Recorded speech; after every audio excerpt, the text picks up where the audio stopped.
On va aborder un autre type de sujet, mais on va en surface. On va juste explorer en surface parce que j'ai proposé à Yann par message mail qu'il revienne s'il en a envie pour me parler de cette de l'implication qu'il a par rapport au sujet OVNI en Afrique. Ah, je dois parler. Ah, non, mais je voyais en train de... Ouais, voilà, histoire de... À la vôtre. Allez, à la vôtre, voilà, aussi. Jean. Voilà, alors c'est vrai que ça m'a... quand tu m'en as parlé un peu dans la préparation, j'ai dit, ah tiens, OVNI en Afrique, alors c'est vrai que je disais, c'est un... Alors, évidemment, moi, j'ai l'occasion de faire une, voire peut-être deux émissions, je crois que c'était deux maximum, sur les ovnis sur ma chaîne, puisque je suis, ça tu vas comprendre, je suis assez sélectif sur le domaine. Le domaine de l'ufologie est assez particulier, il est devenu un peu plus pointilleux, et comme je disais fut un temps, le sujet, s'il se contente de commenter les points noirs dans le ciel, ça ne rime à rien. Pour moi, parce que les points noirs dans le ciel, maintenant, il y en a des tas, et on ne sait plus trop ce qui est quoi. Peut-être ça valait le coup il y a peut-être 50, 60, 70 ans, mais bon, là maintenant, voilà, c'est plus tellement le cas. Donc, moi, ce qui m'avait intéressé, c'était surtout le côté omniconscience, et surtout de s'intéresser, parce que quand on parle de l'ufologie, on parle notamment du continent américain, du continent canadien. D'ailleurs, le continent canadien est très intéressant. J'avais reçu j'en avais parlé avec une émission avec Jean Librero sur un livre qu'il avait traduit. Je ne savais plus le nom du titre du livre. Peuple des étoiles. Ouais, je crois c'était le Peuple des étoiles. Voilà. Au Canada, oui, c'était pas. C'était très intéressant. Et moi, ce qui m'intéresse surtout, c'est comment est vu, et ça peut être aussi bien sur le sujet OVNI que sur d'autres sujets, en termes de ésotérique ou autre. C'est-à-dire, par exemple, les NDE. Ok, on a des témoignages de personnes qui ont une retranscription, qui ont des témoignages du point de vue occidental avec un inconscient chrétien où il dit j'ai vu Christ, j'ai vu la Vierge, j'ai vu tout ça.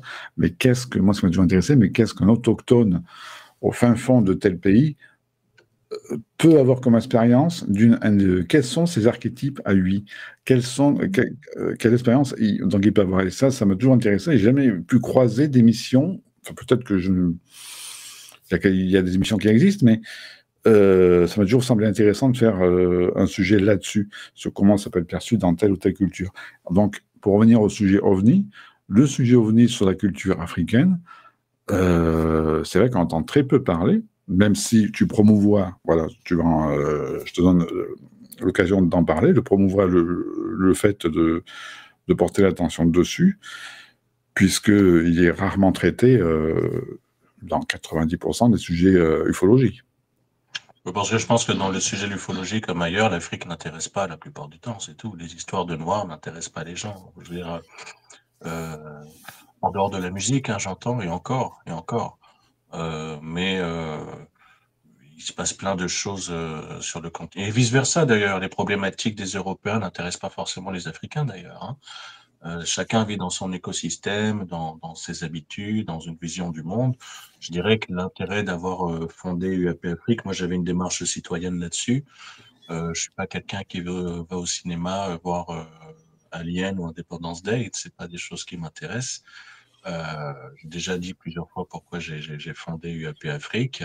Et du reste, c'est pas une association, c'est pas une marque, c'est pas déposé, c'est un collectif avec une collaboration avec Sanson Mawololo Alija, qui est togolais, qui habite à Lomé, qui est spécialiste des questions terroristes au Sahel et qui est par ailleurs grand connaisseur de la question OVNI dans toute la région d'Afrique de l'Ouest. Et lui-même, il a fait des observations, dans sa vie, ce qui est quand même relativement énorme. Et puis Tristan Routier, qui est marié, qui est français, expatrié depuis vraiment peut-être 30 ans sur le continent africain, qui est marié à une Malienne, et qui a de solides connaissances en anthropologie et qui fait des articles remarquables de type universitaire pour UAPafrique.com.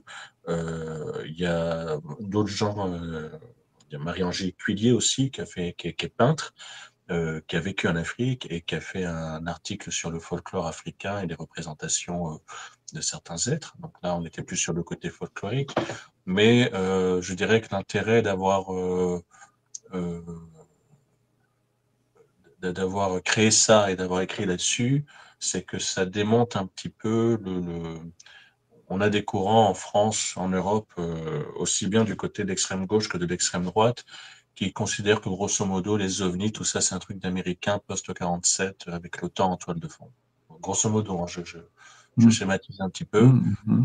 Alors le fait, quand des Africains témoignent de rencontres et d'objets au 19e siècle, au 18e siècle, de transmission orale à travers des légendes, ben, ça change un peu la donne. C'est plus compliqué. Les États-Unis n'étaient pas la première puissance du monde au 19e siècle. D'ailleurs, la première puissance du monde en 1900, c'était l'Argentine. Hein. Les gens l'oublient souvent.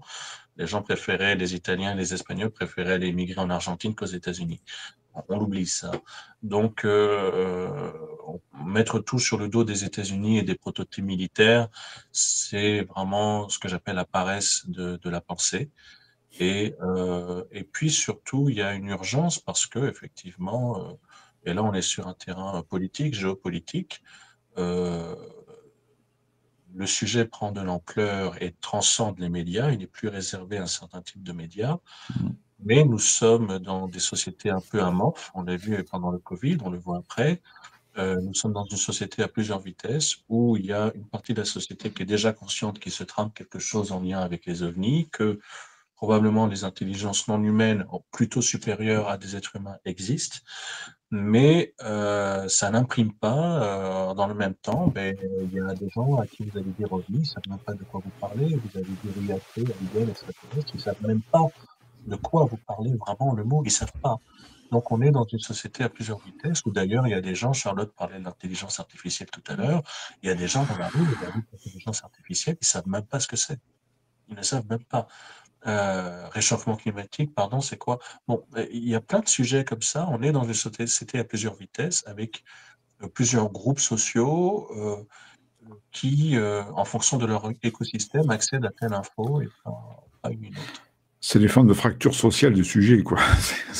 Pendant les années, des années 2000, Chirac nous parlait de fracture sociale, mais là, on est pratiquement. Alors, disons que l'avantage, c'est que, j'ai envie de dire, on le voit dans la culture, il y aurait de la place pour tout le monde, de principe. Ça, c'est l'avantage. Le désavantage, c'est que ça entretient une forme de paresse intellectuelle chez certaines personnes qui ont tendance à ne lire ou à ne voir que ce qui irait dans leur sens. Voilà. Ouais. Et du coup, ils passent à côté des autres écosystèmes ou des autres façons de voir. Ça, c'est dangereux. Parce qu'il faut justement prendre plusieurs sources d'informations, y compris des informations de médias dont on ne partage pas la ligne éditoriale, mais c'est important d'avoir une vision plus large de la société. Sinon, on ne la comprend pas, la société. Après, des gens sont surpris que Trump soit élu. Ben oui, mais il y avait des signaux avant-coureurs. Voilà. Voir les choses avec une complémentarité d'angles différents selon chaque personne, J'ai pas dit que c'est facile, hein. Des fois. Ah non, c'est jamais facile. Non, c'est jamais facile de. Je supporte pas, mais je suis obligé de les lire, hein, parce que ça permet de comprendre comment raisonnent des gens et ça permet de comprendre pourquoi en France, bon, même si la couverture médiatique a changé, hein, on a quand même eu un colloque historique à la Sorbonne sur le sujet OVNI en novembre 2023, il faut le rappeler. Mais oui, il y a vraiment une partie de la société pour qui la priorité actuellement, c'est les points retraite, c'est tout un tas de préoccupations plutôt terre à terre. C'est l'instant présent de leur vie, en fait. C'est l'instant présent de leur vie. Et des fois, souvent, évidemment, j'ai participé à la mise en place d'une exposition des ovnis en Afrique en juillet dernier à Paris, et puis ensuite à Buzy et près de Pont-Sainte-Marie. Et on a eu le soutien du conseil municipal. Donc, on a quand même des politiques, des hommes et des femmes politiques qui sont capables de considérer qu'on peut à la fois se préoccuper des sujets immédiats du quotidien, la gestion de la vie de la cité, la voirie, les impôts locaux, tout ça, et aussi accorder du temps pour d'autres sujets, dont le sujet, moi je dis le sujet alien ou le sujet exogène, parce que je ne suis pas du genre à prendre des pudeurs de gazelle, mais encore une fois, il faut se poser la question pourquoi des militaires sortent du lot actuellement et parlent, alors que pendant longtemps la parole a été contrainte, et ils parlent, et qu'est-ce que les élites africaines vont faire? On a vu comment les élites africaines, à chaque événement mondial, se mettent sur la ligne des puissances, que ce soit les États-Unis, l'Union européenne, la Russie ou la Chine. On le voit. Est-ce que et ça pose problème parce que le sujet OVNI est un sujet politique. On parle quand même parce que les gens imaginent mal, mais on parle quand même de programmes de rétro-ingénierie avec des sociétés privées qui auraient utilisé de l'argent des contribuables publics ou d'argent public sans passer par l'aval du Congrès. Donc c'est aussi le côté concret des choses qui fait que ça énerve certains politiques au Congrès américain, aux États-Unis. On parle donc d'une sorte de mainmise sur des technologies et une fois de plus, on constate que effectivement les États-Unis, la Russie, la Chine et même l'Europe, hein, même la France, ont une longueur d'avance sur ces sujets. Et encore une fois de plus, les pays du Sud sont les suiveurs, sont les sont ceux qui vont devoir peut-être choisir un camp. On le voit sur l'intelligence artificielle où le continent africain n'a pas de souveraineté. Il n'y a pas de souveraineté. Le Sénégal fait carrément appel au système Starlink d'Elon Musk. Bon, ça pose problème quand même en termes de souveraineté numérique, parce que ça veut dire aussi que s'il veut du jour au lendemain, s'il a un désaccord avec un homme politique sénégalais, comme il est un peu mégalo, bah, il peut décider de réduire l'accès à Internet au Sénégal, hein, ça c'est tout à fait possible. Donc la souveraineté numérique, nous ne l'avons pas, la souveraineté énergétique, nous ne l'avons pas. Nous, le continent africain, grâce à l'uranium, fournit des centrales nucléaires, ce qui permet d'alimenter des centrales nucléaires en Europe. Il n'y a quasiment pas de centrales nucléaires sur le continent africain. Ça fait peut-être le bonheur des écologistes idéologiques, ça fait pas le bonheur des habitants sur place, hein, ça on peut le dire. Donc il y a tout un tas de sujets sur lesquels que peut faire l'Afrique? Voilà, que peut faire l'Afrique? Que peuvent faire les élites intellectuelles africaines? Moi, je lance des questions, hein. Je suis pas un chevalier, je suis pas un héros. Non, mais c'est bien. Non, mais poser des questions de cet angle-là, moi, je trouve ça intéressant. D'autant plus que le sujet, il revient. Il a été un peu mis sous un couvercle pendant certaines décennies, mais là, on a vu récemment, il y a quelques mois, encore des apparitions. Et il y a même un sujet. Bon, je ne vais pas trop extrapoler sur le sujet. C'est pour ça que je t'invite, je te réinvite pour faire un titre, venir en Afrique, pour mieux, pour que les gens soient, pour attirer le plus de personnes autour de ce sujet-là, puisque récemment, il y a eu toute une réflexion sur peut-être sociétale. Alors, c'est des hypothèses là aussi. Hein, on ne va pas rentrer dans une forme de complotisme, même si complotisme, c'est celui qui sait les choses, qui annonce les choses un peu avant que ça arrive. Voilà, on ne pas le sujet.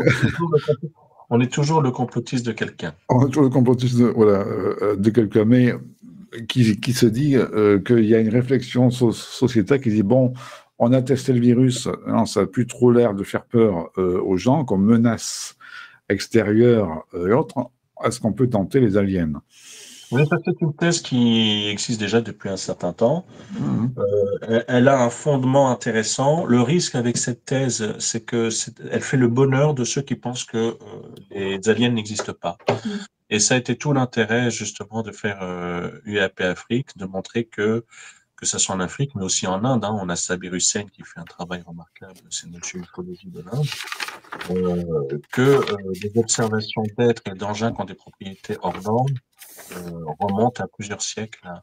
Mais les Occidentaux, pendant longtemps, n'ont pas voulu le voir quand c'était en Afrique ou en Inde. Et les anthropologues, les missionnaires, bon, d'abord pour des raisons religieuses, hein, il faut rappeler qu'il y a eu l'évangélisation sur le continent africain. Donc, il fallait mettre de côté tout ce qui ne rentrait pas dans ce cadre-là. Et puis, de l'autre côté, il y a eu aussi un autre aspect.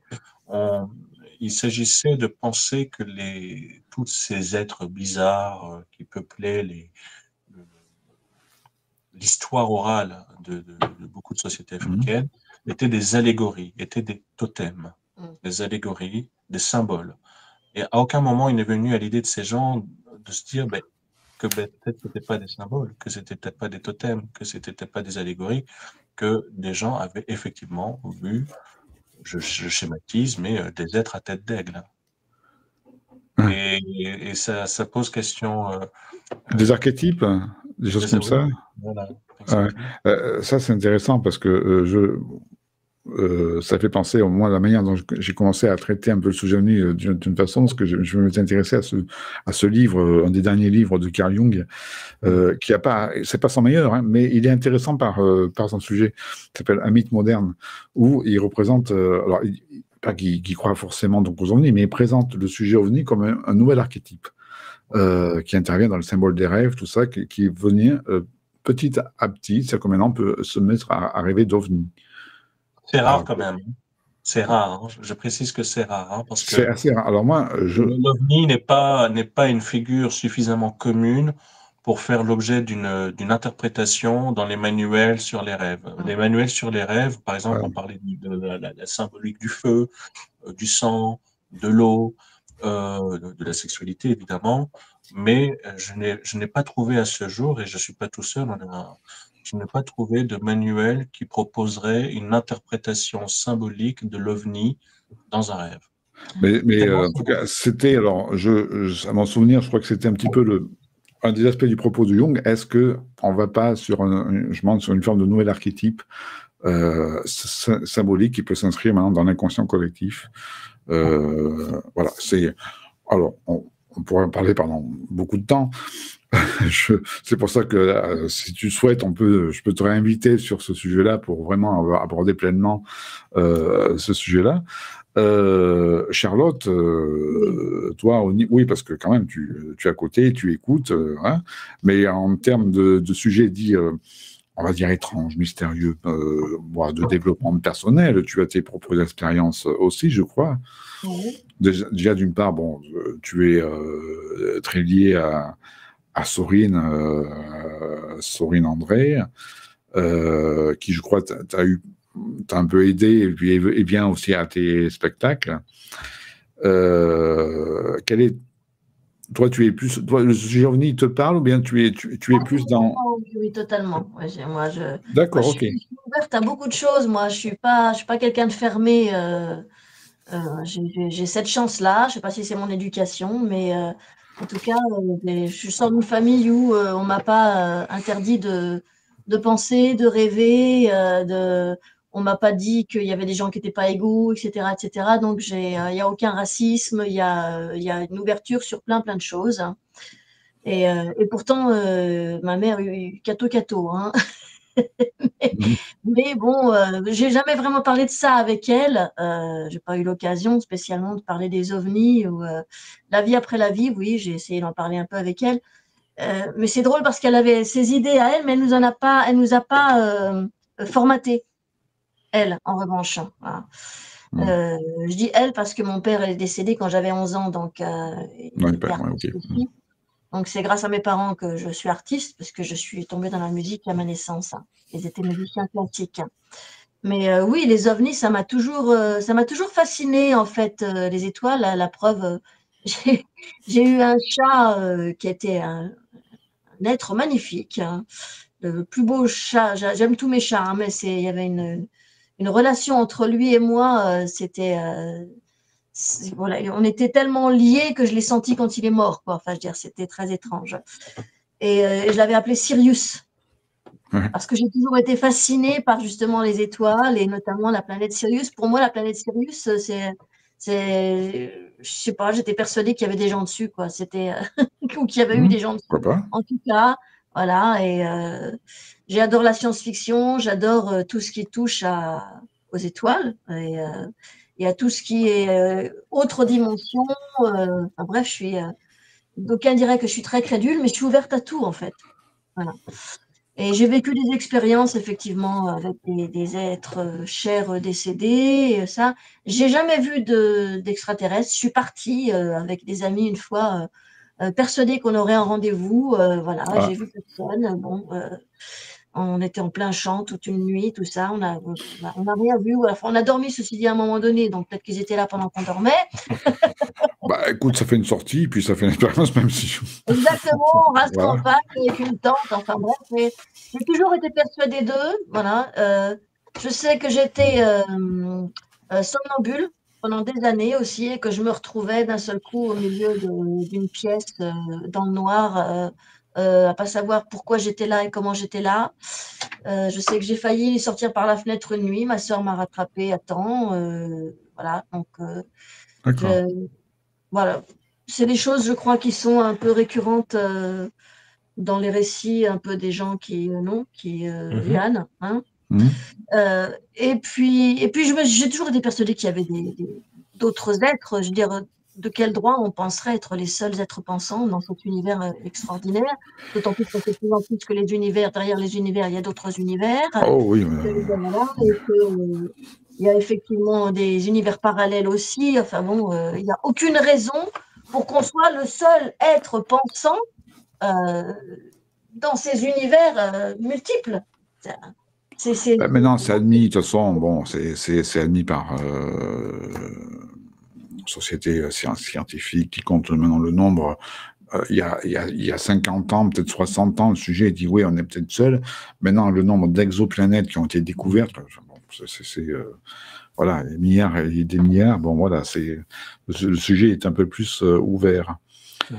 Et puis mon père, quand il était petit, nous avait raconté que avec son père à lui, ils étaient en voiture dans la campagne et que d'un seul coup, en face d'eux est apparu un truc rectangulaire dans le ciel, lumineux, voilà, et ils sont restés à regarder ça et je sais pas combien de temps, et puis d'un seul coup, le truc a disparu, quoi. Ils auraient pu prendre leur smartphone quand même. Hein. Ah ouais. Voilà.